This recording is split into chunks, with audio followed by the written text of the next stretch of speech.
Good evening, everybody. This is Tamiko D, the Dirty Gardenista, coming to you. I'm doing an evening video. And what you are looking at, I know if you were watching my videos a couple of days ago, I showed, I had already cut the potatoes, but I was like, oh my God, this is a YouTube moment. So then I went back and recorded a video on how you could or how you should cut a potato that's sprouted. So it's been 2 days. My potatoes have already dried out. So I'm not going to plant them all, but I'm just going to plant some. So this is a laundry basket that you see that I got out of nearby recycling center.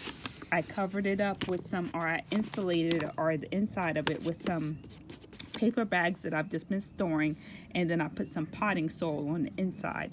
So this is one of my potatoes. So I'm just going to stick it in the soil. And I know in my region, I'm in 8B, we're supposed to get some freezing temperatures in the next couple of days. So I'm going to actually cover them up, and of course they fell.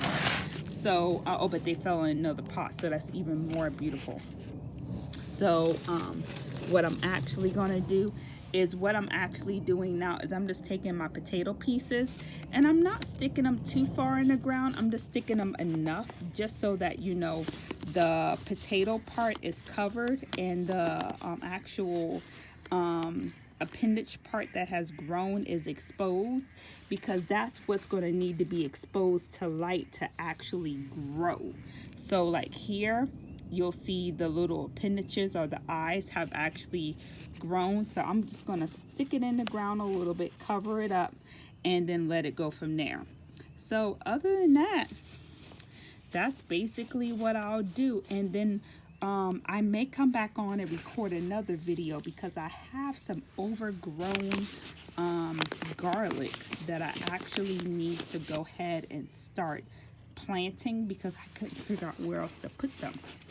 So I may do a little quick YouTube video on how to plant those. And say, for example, if you say, okay, well, what if I'm overcrowding them? Well, if I'm overcrowding them and I see that they're like being a little overcrowded, just pull them up and put them in another spot. You know, potatoes are okay if you move them to another spot.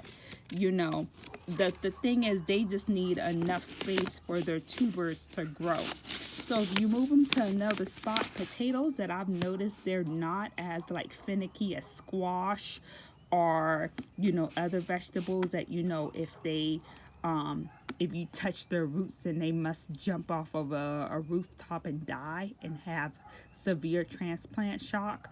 I've never experienced that with potatoes. So you'll be fine if you move them from one container to another because you notice they're a little clustered together. So other than that, that's basically it. Take care and God bless.